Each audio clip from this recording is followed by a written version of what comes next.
하나님 아버지 감사합니다.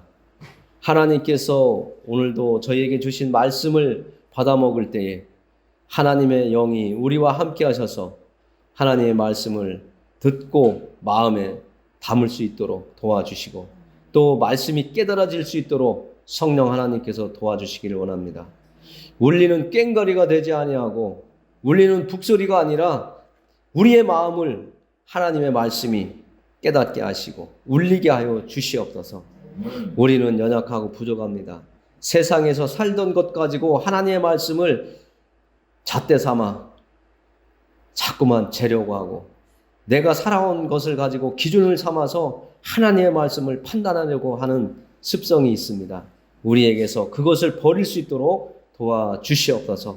오직 하나님의 은혜가 이 자리에 차고 넘치게 하여 주시옵소서. 예수 그리스도의 이름을 의지하여 기도합니다. 아멘. 오늘 우리가 말씀을 4절 읽었지만 원래는 이 4장을 다 읽어야 이해하기가 조금 우리가 이해하기가 좋습니다. 그런데 좀 길어서 생략을 하고 앞에 1, 2절과 마지막 25절, 26절을 읽었는데요.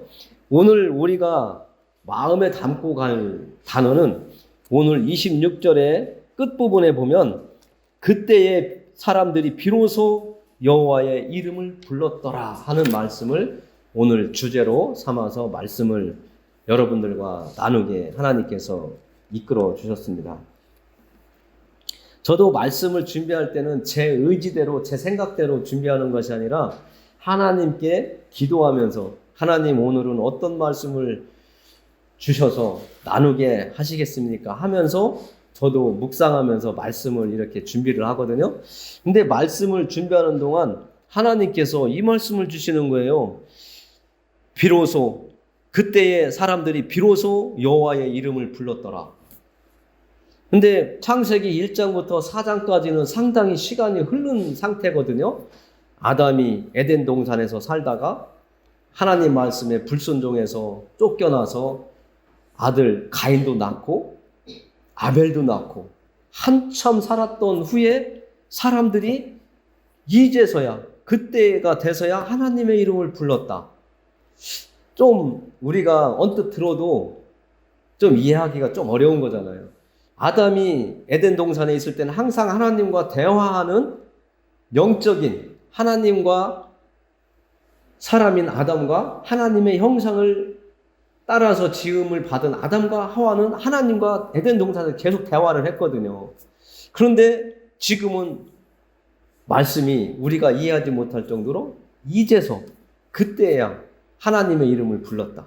여호와의 이름을 불렀다는 것은 하나님의 이름을 부르고 하나님을 찾았다는 거거든요. 그러니까 좀 이해가 안 갈 수 있어요.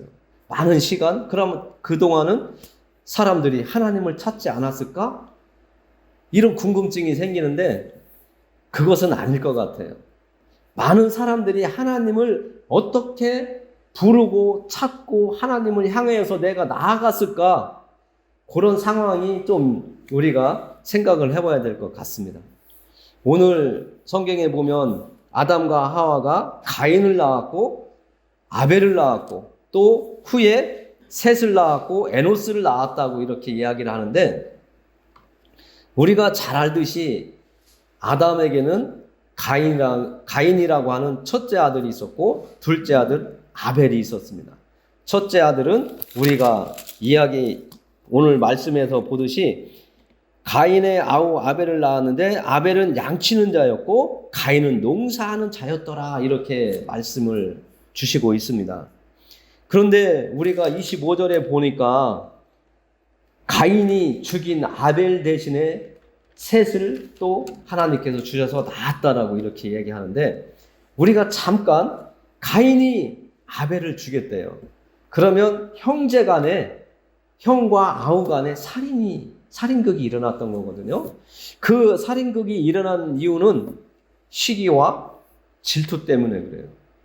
그리고 그 시기와 질투 때문에 분을 일으키는데 하나님께서도 너 죄짓지 말게 그 분을 잘 다스려라 이런 말씀을 하는데도 이 형 가인이 그 분을 참지 못해요. 그리고 왜 형이 분을 일으키게 됐냐면 아담과 하와 사이에서 난 아들 가인과 아벨 두 형제가 아버지가 했던 그 하나님께 드리는 제사의 모습을 보고 자라서 가인도 하나님께 제사를 드리고 아벨도 하나님께 제사를 드렸는데 형의 제사는 하나님께서 받지 아니하시고 동생의 드리는 제사, 아벨의 제사는 하나님께 받았어요. 우리가 사장을 집에 가서 여러분들이 읽으면 더 자세히 알 수 있는데 이 제사의 이 행사를 치르면서 하나님이 내 제사는 받지 않으시고 왜 동생의 제사를 받았느냐? 거기에서 형이 분이 나기 시작한 거예요. 왜 차별을 하느냐 이거죠.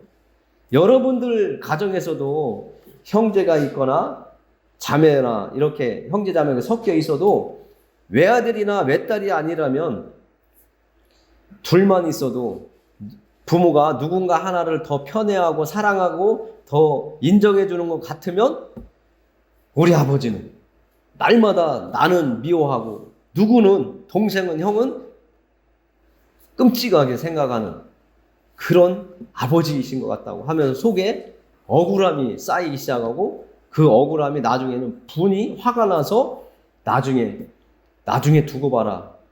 아버지 내가 힘이 생기면 나중에 아버지를 어떻게 하겠다는 그런 애들도 있잖아요. 그런데 오늘 나오는 이 가인과 아벨은 형제 간의 살인극이 일어났어요. 하나님의 지시에도 듣지 않고 형이 동생과 함께 들에서 있을 때에 돌로 동생을 쳐 죽이는 그런 일이 성경 지금 4장 속에 있습니다. 그런 일이 일어나는 일들은 이 세상도 현재도 무지무지하게 많은데요. 오늘 그런 이야기를 하려고 하는 것이나 아니라 오늘은 하나님이 아벨 대신에 아담과 하와에게 주신 셋을 낳았는데 그 셋이 아들을 또 낳았잖아요. 에노스라고. 에노스를 낳고 오늘 26절의 말씀을 보니까 그때의 사람들이 비로소 여호와의 이름을 불렀다고 하는데 이 불렀다고 하는 이 내용이 우리가 아버지를 부를 때 아무 때나 불렀던 그런 아버지가 아니라 정말 아버지를 내가 아주 진짜 아버지가 필요로 해서 부를 때 찾을 때에 그 심정으로 사람들이 하나님을 찾고 불렀고 하나님 앞으로 나아갔다라고 하는 것으로 이 말씀을 우리가 받아들였으면 좋겠습니다. 그래서 왜 이때에 에노스를 낳고 나서 사람들이 하나님을 찾았을까? 여기에 중심이 있어요. 사람은 낳으면서 죽음 앞으로 나아갑니다. 그것을 일생이라고 하는데 그 일생을 살다 보면 사람들이 깨닫는 게 있어요. 우리의 아버지도 그렇고 우리의 할아버지도 그렇고 우리들도 그렇고 우리의 후손들도 태어나면서부터 죽을 때까지 살다 보면 내가 이 세상을 다 가지겠다고 손을 꽉 붙잡고 나오는 아기의 모습을 보는 것처럼 이 세상을 다 쥐잡으려고 하는 그런 욕망 속에 세상을 내가 어떻게 해서라도 더 많은 것을 가지고 권력도 명예도 돈도 재물도 모든 것을 다 가지려고 그래요. 그러다가 보면 어느 순간에 나의 인생을 되돌아보면서 나라는 사람에 대한 실상을 발견하게 되죠. 나는 어떤 사람이었나? 나는 왜 이렇게 살아왔나? 이렇게 돌아보면서 정말 사람이란 나라는 사람이 이렇게 살아가야 되나? 이렇게밖에 살지 못했나? 더 나은 삶도 살아갈 수 있었을 텐데 하는 그런 어떤 한계점, 사람이 어떤 막다른 골목에 다다르게 된다는 거죠. 그때에 여러분들이 하나님을 찾게 된다는 겁니다. 오늘 26절의 말씀처럼 비로소 사람들이 여호와의 이름, 하나님의 이름을 불렀더라. 이 말씀은 사람들이 살고 태어나고 일생을 살다가 죽고 이 과정을 반복하면서 깨달은 것을 후손에게 알려주기 시작했어요. 이렇게 사는 것이 올바로 사는 인생이 아니더라. 이것이 기쁨이고 만족이고 행복인 줄 알고 살아왔더니 지금 와보니까 이것은 내가 잘못된 생각으로 정말 이렇게 살면 안 되겠다고 하는 허무함. 야, 되돌아보니까 아무것도 아니더라. 이런 것을 느끼겠더라 하면서 선조들이 후손들에게 한마디 한마디 넘겨주다 보니까 인생이라는 것을 깨닫기 시작하는 거예요.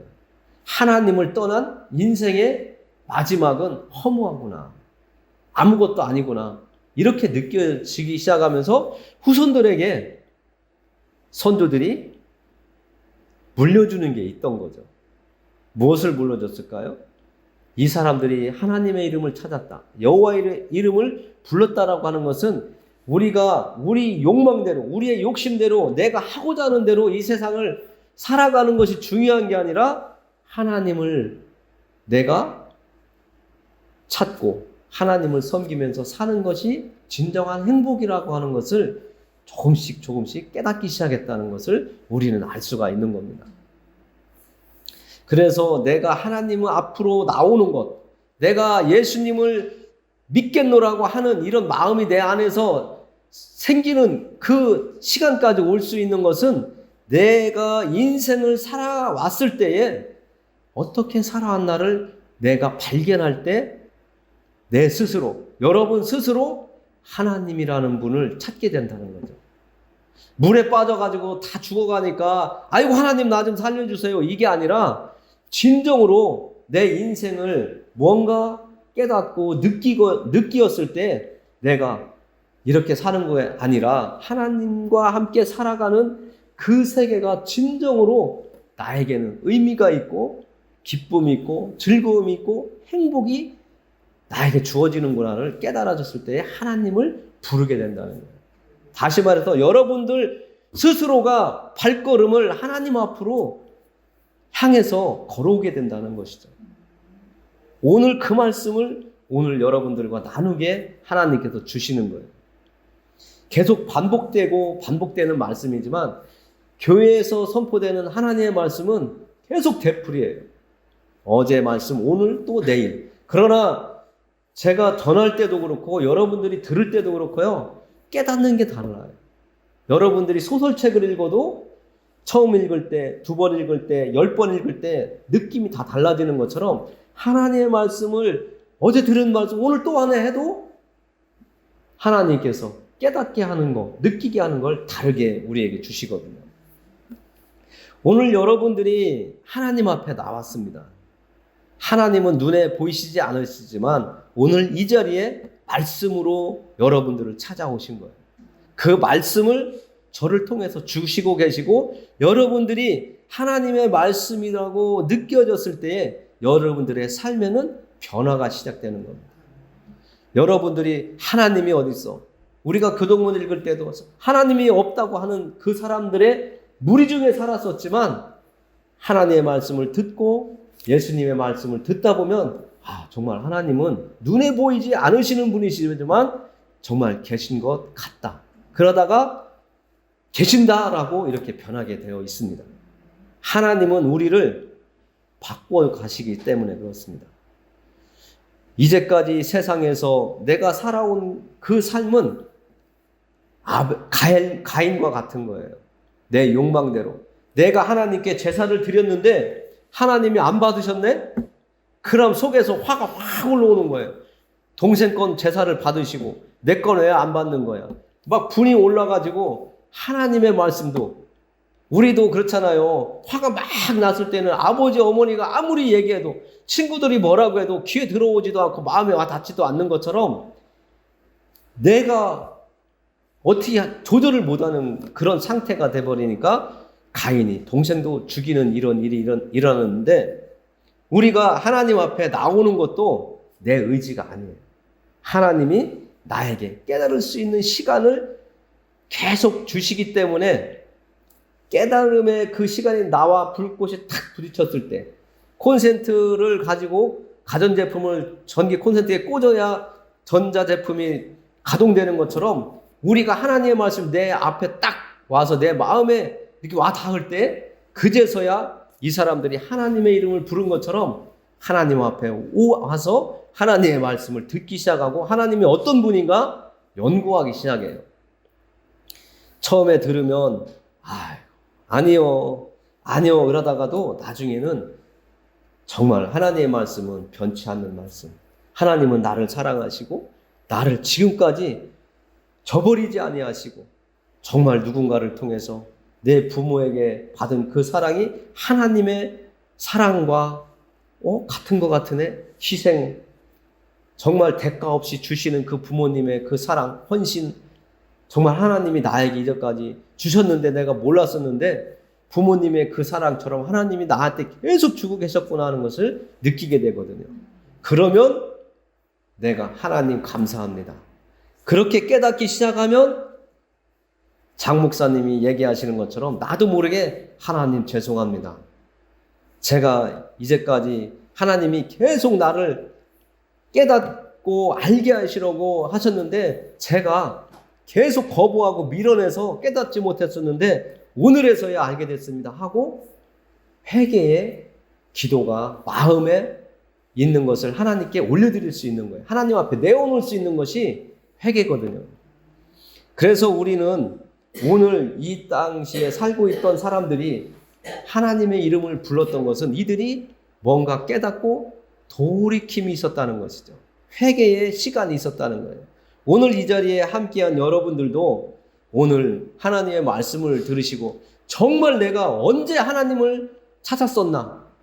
예전에도 혹 한 번이라도 하나님 있는지 없는지는 모르겠지만 사람들이 있다고 하니까 나 지금 너무나 힘드니까 나 좀 제발 좀 살려주세요. 나 좀 도와주세요. 하나님 해본 적 있으셨을 것 같아요.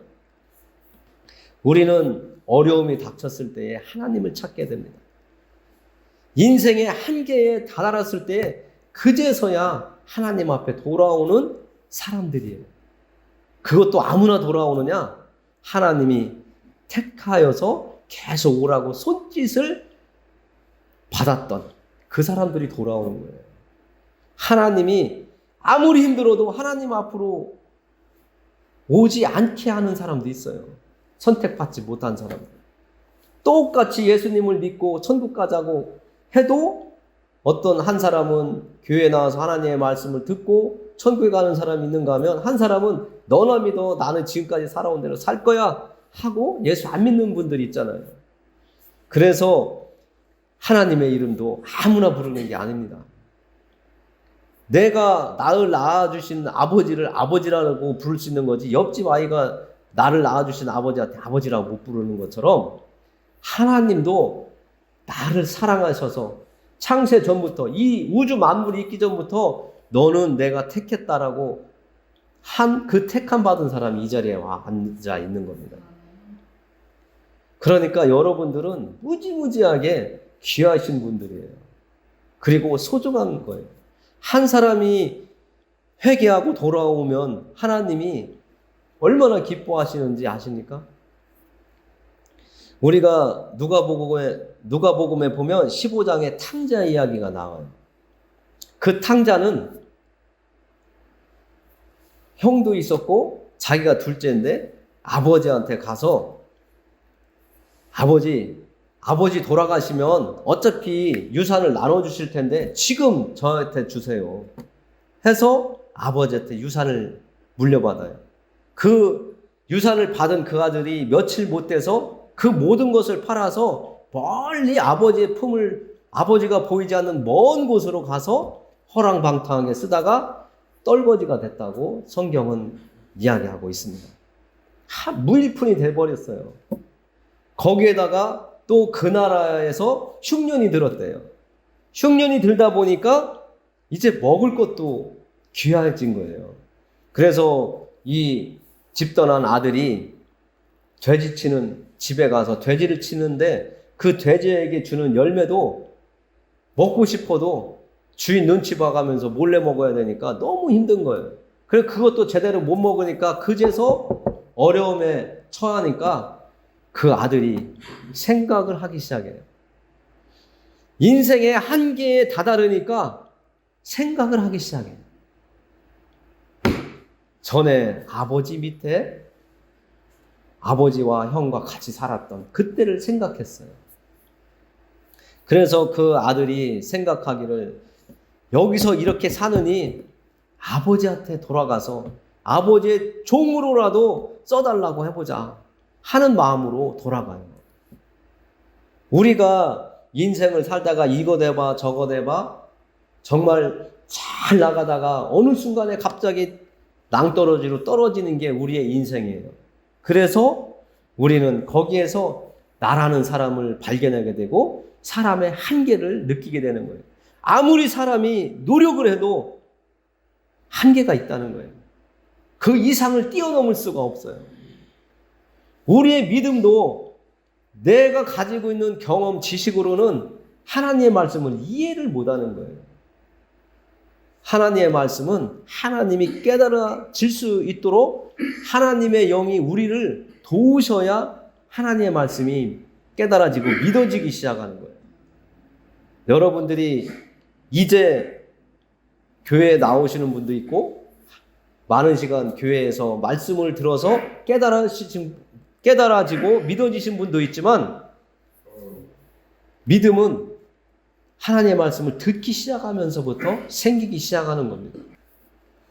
오늘 이 탕자가 그 많은 재산을 다 팔아서 외국에 갔다가 다 탕진하고 아무것도 없는 빈몸이 되었을 때에 아버지 집을 생각했던 것처럼 우리는 이 땅에서 살다가 더 이상 나아갈 수도 없고 어떤 분이 그러더라고요. 부도가 났는데 바닥을 쳤대요. 그런데 세월이 가면 갈수록 나는 여기가 바닥인 줄 알았더니 자꾸 더 내려가더래요. 내가 생각한 바닥은 여긴데 하루 이틀 가다 보는데 자꾸 내려가더래요. 근데 더 이상은 도저히 내려갈 수가 없어서 자기가 생각을 바꿨대요. 여기서 더 내려가면 나는 끝이다라고 생각하고 그분이 생각을 바꾸고 진짜 열심히 살려고 하고 그분도 예전에 믿음의 생활을 했었는데 세상 말로 좀 날라리 그냥 왔다리 갔다리 어떤 그런 상태였었나 봐요. 그분이 하신 얘기니까. 그런데 그때부터 이렇게 살면 안 되겠다. 정말 하나님한테 내가 매어 달려보자 하고 새벽기도, 3일 저녁, 주일 저녁 계속 예배 시간을 출석하면서 자기가 정상으로 좀 어느 정도 왔다고 하더라고요. 그러면서도 아직도 이 바닥이라고 했던 처음에 생각했던 그 바닥에서 내려갔었는데 이 바닥은 살짝 올라왔다고 그렇게 얘기를 하시더라고요. 그러면서 자기가 정말 하나님을 올바로 믿기로 작정한 그때부터 살살살 어딘가 모르게 자기도 모르게 삶의 변화가 왔다고 얘기를 하더라고요. 오늘 여기에 나오는 누가복음에 나오는 이 탕자도 아버지한테 돌아가기로 하고 되돌아갔어요. 근데 아버지는 그 누가복음을 여러분들이 집에 가서 15장 읽어보시면 아버지는 그 아들이 집을 떠난 그 시간부터 아들이 되돌아오기를 기다리셨다고 성경은 이야기하고 있습니다. 우리 하나님의 마음을 예수님께서 비유로 말씀하신 거예요. 하나님은 이 집 떠나간 아들을 기다리는 그 심정을 가진 아버지의 마음처럼 우리를 기다리고 있다고 말씀하시는 거예요. 그래 네가 세상에 가서 네 마음껏 살아봐. 허용은 하세요. 하나님께서 묵인도 해주세요. 그러나 더 이상 가면 안 될 것 같으면 하나님이 막으시고 여러분들의 인생의 한계를 느끼게 하신다고요. 그런 다음에 돌아오게 만드세요. 아버지 품으로 돌아오게 하세요. 하나님 품으로 돌아오게 하신단 말이에요. 그때야 오늘 말씀처럼 하나님을 부르고 찾고 하나님 앞에 나와서 무릎을 꿇기 시작한다는 거죠. 그런데 더 지혜로운 사람은 언제냐? 인간의 한계에 다다르기 전에 하나님의 말씀을 듣고 깨닫고 하나님과 빨리 친해지시는 분이 지혜롭고 현명한 거죠. 그 사람이 정말 행복하게 사는 사람이죠. 여러분들이 그런 사람이 되기를 바랍니다. 더 세상이 좋다고 살다 보면 하나님을 부를 수 있는 시간이 자꾸 길어져요. 멀어져요. 저도 초등학교, 중학교 때부터 하나님이 있다고 믿었지만 진짜 하나님 만난 건 40부터거든요. 정말 처음서부터요, 그냥 확 믿어지는 게 아닙니다. 시간이 가면서 정말 하나님이 나를 사랑하고 계시구나. 나와 함께 가시며 나를 돕고 계시구나. 내가 힘들 때나 어려울 때나 기쁠 때나 늘 함께 해준다고 하신 그 하나님이 정말 말씀대로 나와 함께 하고 계시구나 하고 느껴지기 시작하면 여러분들 입 스스로가 입을 열어서 하나님 감사해요, 사랑해요, 하나님 찬양해요, 이 소리가 나오게 되어 있어요. 여러분들이 그런 자리에 빨리 왔으면 좋겠습니다. 더 준비한 건 많은데요. 시간이 너무 많이 가면 또 여러분들 힘드시니까 요 예화는 누가복음 15장 말씀으로만 하고요. 정말 여러분들이 내 인생의 막다른 골목에 다다랐다 싶으시면 다른 데서 돌파구를 찾지 마시고요. 하나님 앞에 나와서 하나님의 이름을 불러보세요. 그러면 하나님이 여러분들을 만나주시고 여러분들이 나아갈 길을 이리 가라 이게 아니라 내 마음에 자꾸 무엇인가 들리지는 않는데 자꾸 와 닿는 소리가 있을 거예요. 마음의 소리라고 하잖아요. 저 사람이 나한테 소리를 안 하는데도 무언가 하는 것을 느껴지는 것처럼 그 느껴짐이 있어요. 그 느껴짐이 있다면 그것 하나님이 여러분들을 찾아오신 거예요. 여러분들이 정말 힘들고 어려울 때 저쪽 가서 찾지 마시고 하나님 앞으로 나오시기를 바랍니다. 기도하겠습니다. 하나님 감사합니다. 오늘도 하나님의 이름을 부르는 자들 아무나 부를 수 없다고 하나님께서 저의 입을 통해서 전하게 하셨습니다. 하나님, 정말 이 땅에 살면서 하나님의 이름을 부르는 하나님의 백성들에게 살 길을 열어 주시옵소서. 영생의 길을 가질 수 있도록 소유할 수 있도록 도와주시옵소서. 죽음에서 생명으로 영생으로 우리를 인도하시겠다고 하시고 길을 열어주시기 위해서 이 땅에 예수님을 보내주신 하나님 아버지의 사랑을 저희들이 깨달을 수 있도록 도와주시옵소서. 인생의 끝까지 가지 않고 하나님을 만나고 예수님과 함께 살아갈 수 있는 저희들 되게 도와주옵소서.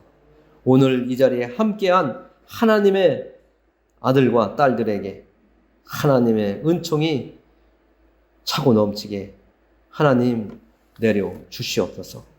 우리를 죄악에서 건져내시고 생명의 길로 인도하여 주신 예수 그리스도의 이름을 의지하여 기도합니다. 아멘.